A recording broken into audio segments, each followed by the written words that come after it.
Hello, my wonderful, beautiful friends. I hope you're having a lovely day today. And in today's episode, you'll hear some stories about people absolutely embarrassing themselves by saying they know the owner to get what they want. And you guessed it, nobody actually knows the owner.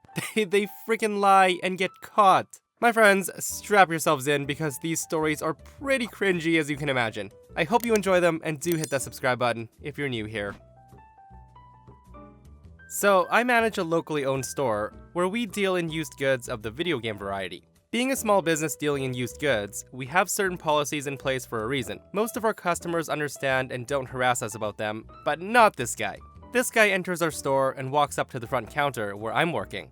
I greet him and he asked how much we pay out for an Xbox One. I explain our store policy, which is that we need to see the items in person to give out any quotes. Ignoring what I just stated, he proceeds to tell us about how he really doesn't want to sell it, that it's just taking up space not being used, so he just wanted to know what the lowest amount would be if we paid him.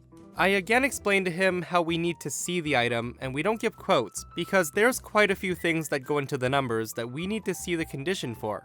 I again state that we'd be more than happy to take a look at it if he brings it into the store. At this point, he starts to get upset. He raises his voice a bit and says, "Look, I know you can give me a number. It's in your computer. Just tell me what it says for an Xbox One."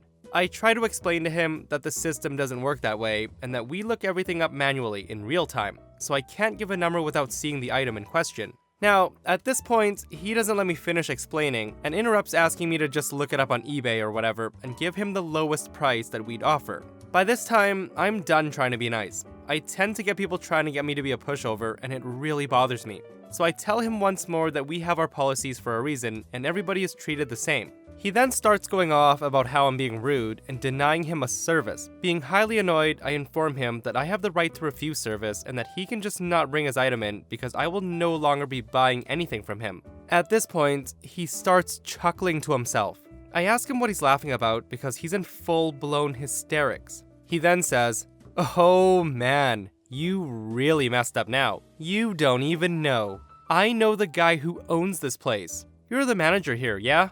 I proceed to tell him yes, and then he asks for my name and keeps saying over and over how he's gonna contact the owner and let him know how I've messed up big time about refusing him service. I then tell him that I have the right to refuse service to anybody and that he's no longer welcome in the store and to please leave.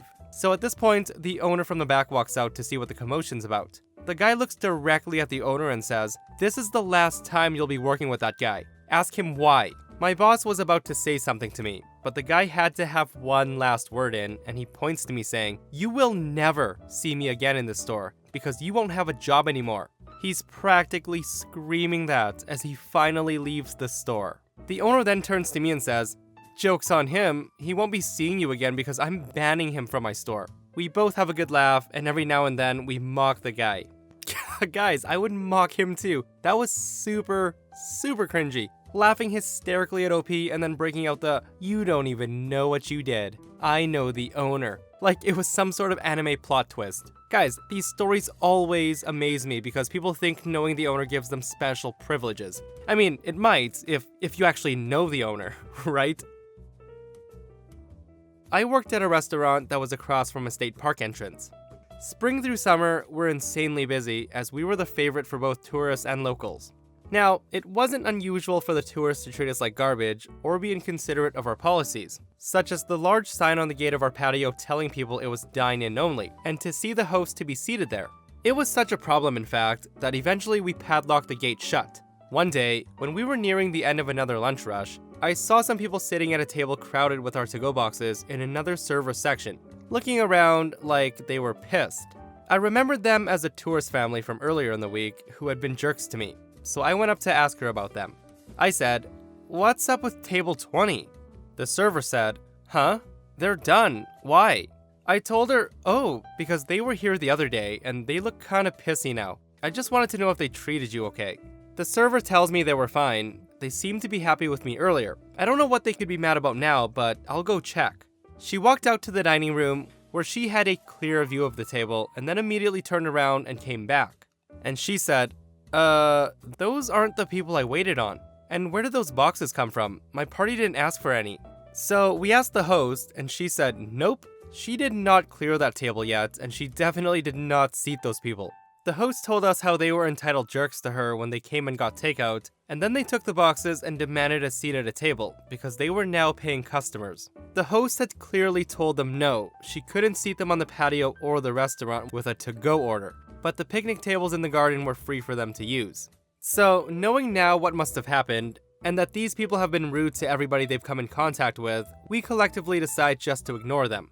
The rush is over and we don't need the table, so the entire staff carefully avoids them while we serve everybody else around them. The family proceeds to get really angry as we clear every table but theirs, which not only has all of their takeout garbage, but all the plates, glasses, and trash from the guests who sat there before. In the meantime, we informed the owner of the situation, and he was looking forward to when they finally had enough and stormed inside. You'll never believe what happened next. As soon as the father sees the owner approaching them, he immediately starts yelling about how he let them sit and never cleared the table or served them. He starts yelling that this is unacceptable for a restaurant and that when his friend, the owner, hears about this, that the staff will be fired for their incompetence and the lack of customer service. The owner's response was perfection. He says, "So, let me get this straight. You yelled at my host when she told you that she couldn't seat you on the patio. You were directed to the picnic tables in the garden, which is a lovely place by the way, and instead, all four of you climbed over a padlocked gate with a sign on it, and you then proceeded to seat yourself at a dirty table. And now, you have the gall to call my staff rude and try to get us fired?" The dad was furious at this point, that the owner was making valid points, but he doubles down and repeats that soon his buddy Ron, his owner friend, will find out what's happening, and we will all be jobless. So this is where it went from good to great. Our owner looks at the man dead in the face and says calmly, "First of all, I'm the owner. You must be at the wrong restaurant, because my name isn't Ron and I sure as hell am not your friend. Secondly, let me tell you how my restaurant works. If you're nice to us, we will do just about anything to make you happy. I train my staff to go above and beyond for customers. This is my policy. But if you act like a bunch of pricks and you're in my restaurant, you will always get treated like one. Now get out of my restaurant." The father sputtered for a second, and the owner just shouted, "Out!" and drowned out the guy's response. He and his family then slunk out, with the awesome boss of the day right behind them to ensure that they didn't try to come back. Having a boss that sticks up for you is the best. My friends, I am so glad the owner decided to annihilate this man. Can I get some clapping going on here, Steve-O? Because what he did deserves a damn mic drop and a standing ovation. Absolutely brilliant. So, to start off, I teach martial arts. I've been doing martial arts for 10 years, but only been teaching for about 5, maybe 6. I've become close with my teacher. He's like a father to me. Anyway, so we usually teach class together, but if someone comes in, I usually go so he can continue teaching. Well, one day, a woman comes in and immediately starts flagging me down in the middle of class, so I excuse myself and walk over there. I said, "Hello, how can I help you?" The woman then says, "Why are you so slow?" Pardon? Next time an adult calls you over, you need to come immediately. Do you understand? Now, I didn't really want to start something, so I said, "Yeah, okay," and then we continued. I said, "What can I help you with today?" The woman says she wants to sign up her son for classes. I told her, "Okay, let me get a schedule and the payment options." And she said, "Oh, just the schedule." I then asked, "Pardon?" She responds, "I only need the schedule. I don't have to pay. I know the owner, and he says my son could take a few classes for free just to try it out." I told her, "Miss, I can't do that as I'm not the owner." She then says to me, "You can, and you will. Did you not hear me say that I know the owner?" Now, at this point, I'm getting agitated because I can see that this probably won't get anywhere and we'll just talk in circles. So I start darting my eyes around and the master, the owner, catches my eyes. I wave him over. The owner says, "Hello, what can I do for you?" The woman then says again, "I'm here to sign up my son for martial arts classes." Anyway, I know the owner of this establishment and he says I can put my son here for free. A few classes just to try it out. The owner looks at her and says, "The owner told you this?" "Yes, I spoke to him just yesterday. He told me to come in and offered me a few trial classes. So if you could just sign me up, that would be great." The owner looks at her again and says, "Are you sure the owner told you this?" "Yes. If you don't believe me, I will call him right now." So my master then says, "Actually, I'm the owner of this place, miss. I don't ever recall speaking to you and offering your son free classes. Now, if you're interested, we do have these packages if you want to have your son test the waters." The woman then said never mind. She grabbed her son and she promptly stomped out of there, and she never came back. Guys, I wish I had half the courage of this woman to go into an establishment and try something like this. You really have to give her props for keeping up the act though. "Yeah, I spoke to the owner and he said I can get free classes." Ma'am, are you sure you spoke to the owner?" "Of course, I talked to him yesterday." Ma'am, I'm the owner." Do you guys think this actually works? Can someone please try this and tell me how it goes? Because I clearly do not have the confidence for this. So I occasionally help out a friend at their family's busy Mexican restaurant. I work a 9 to 5 managing a gym, but if she needs me at nights or on weekends, I help out. Plus I get to keep tips, so yay. So on this particular night, my fiance was hanging out in the booth with my friend's husband and their 10-year-old son, chilling and eating chips and salsa and waiting for me and my friend to finish up so we can go see Avengers. Meanwhile, this lady with the "let me talk to your manager" face and a grouchy looking guy come in. It was just dying down from Saturday Night Rush, so I grabbed 2 menus and in my cheeriest voice I told them that I'd be happy to show them to their seats. So cue her remarks that she didn't want a booth and that she needs to be by the bathroom because, quote, "you never know if the food will agree with me." Her husband was rolling his eyes snorting during the entire exchange, so I find them suitable seating and I take their drink order. She got a water with no ice, lemons on the side, and a beer with a lime for him. So I get our drinks out and set them up with homemade chips, bean dip, and salsa. Grouchy man was hungry, and now he's being fed, so he's a little bit more polite. Not his wife though. She complains because the chips are too hot. The bean dip is not brown enough, and the salsa doesn't taste the way it did last time.